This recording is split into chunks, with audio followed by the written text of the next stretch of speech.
sejarah awal mula Kerajaan Mataram Islam. Kerajaan Mataram bermula dari tanah perdikan yang diberikan Sultan Hadiwijaya kepada Ki Pemanahan sebagai balas jasa membantu menunjukkan karya penangsang dari Jepang. Setelah Ki Pemanahan wafat, putranya Danang Sutawijaya naik tahta dengan gelar Panembahan Senopati. Panembahan Senopati adalah raja pertama Mataram sekaligus bapak dari Wangsa Mataram. Ia memerdekakan diri dari Kesultanan Pajang dan menjadikan Mataram sebagai kerajaan berdaulat. Selanjutnya, karakteristik kepemimpinan Senopati. Mewarisi jabatan sebagai adipati Mataram di bawah Kesultanan Pajang. Memiliki kemampuan diplomasi dan strategi militer yang baik. Meletakkan fondasi sistem pemerintahan yang akan berkembang di masa mendatang. Lokasi dan pusat kekuasaan.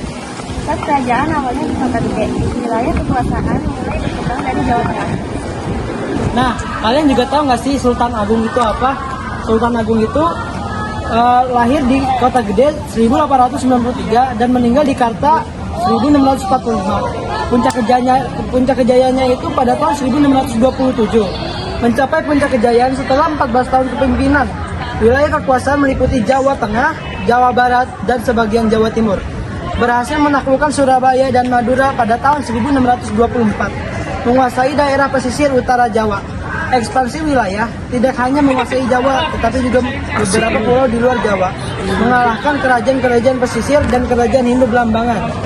Lawan penjajah Eropa, Portugis dan Belanda.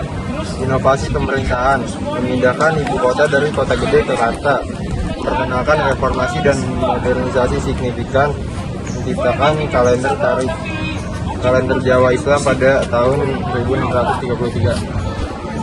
Selanjutnya, kalian tahu nggak sih ahli budaya dan sistem keagamaan dalam kerajaan Mataram? Di sekitar tempat asli Sultan Agung sangat taat beragama Islam dan menjadi panutan rakyat.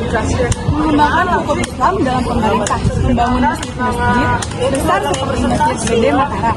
Arsitektur dan Masjid Gede Mataram di Kota Gede sekitar 500 meter dari pasar Raja. Kompleks makam Raja Mataram di Kota Gede, istana tradisional dengan arsitektur Jawa Islam. Lalu untuk tradisi dan keseniannya, pengembangan seni gamelan dan tari tradisional, sastra Jawa seperti serat bawahna, serta centini babat tanah Jawi. Tradisi keraton yang menjadi pusat kebudayaan. Terus kehidupan masyarakatnya, struktur sosial berlapis dengan sultan sebagai puncak. Sistem pendidikan desa bebas pajak. Peran ulama dan santri di dalam masyarakat. Selanjutnya, sistem pemerintahan dan ekonomi. Yang pertama itu ada ekonomi dan perdagangan. Untuk politik, sistem monarki absolut dengan sultan sebagai penguasa tertinggi. Sistem birokrasi dan yang terorganisir. Sistem pergantian raja berdasarkan keturunan kebijakan ekonomi Sultan Agung. Yang kedua itu ada sektor pertanian. Pemberian tanah kepada petani, pembentuk forum komunikasi untuk pembinaan petani, fokus pada peningkatan produksi pangan. Selanjutnya ada sektor fiskal, regulasi pajak yang tidak memberatkan rakyat, sistem perpajakan yang adil dan teratur. Lalu sektor moneter, pembentukan lembaga keuangan untuk mengatur kas kerajaan, pengolahan keuangan negara yang sistematis, jalur perdagangan, kontrol atas jalur perdagangan pesisir utara Jawa, perdagangan antar pulau dan internasional, konflik dan VOC mengenai monopoli perdagangan.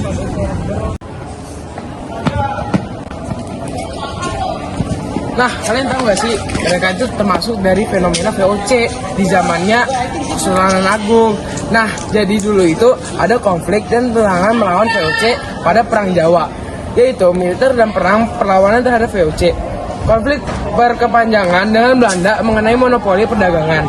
Strategi militer untuk mempertahankan kedaulatan, perlawanan terhadap intervensi asing dalam urusan internal. Faktor-faktor kemundurannya yaitu adanya tekanan ekonomi akibat perang berkepanjangan, lalu ada juga intervensi Belanda dalam urusan internal kerajaan, juga ada perpecahan internal dalam keluarga kerajaan. Nah, pada saat itu juga ada perang Diponegoro pada tahun 1825 sampai 1830. Perang terbesar selama masa pendudukan Belanda dipimpin oleh Pangeran Diponegoro, keturunan dari Mataram. didukung oleh 200 laki-laki dan perempuan dari berbagai golongan.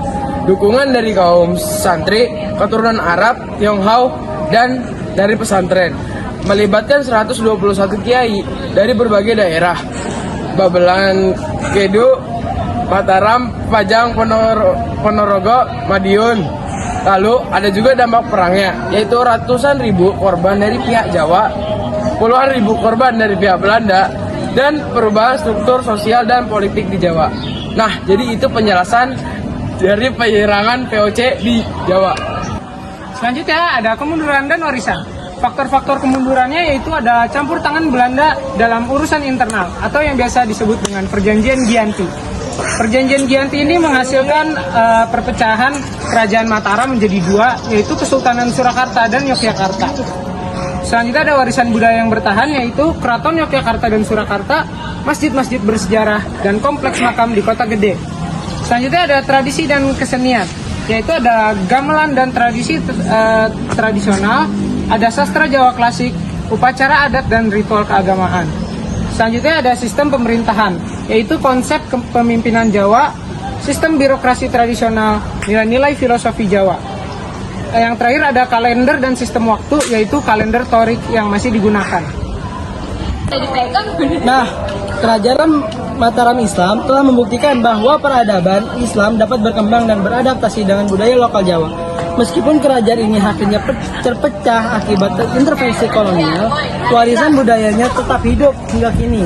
Sultan Agung dan para pendahulunya telah mewariskan nilai-nilai kepimpinan, sistem pemerintahan, dan kekayaan budaya yang menjadi bagian tak terpisahkan dari identitas bangsa Indonesia. Pesan penutupnya adalah Mataram Islam mengajarkan kita tentang pentingnya persatuan, keteguhan dalam mempertahankan nilai-nilai budaya dan semangat perlawanan terhadap penjajahan. Warisan ini menjadi inspirasi bagi generasi muda untuk terus menjaga dan mengembangkan budaya bangsa. Sekian.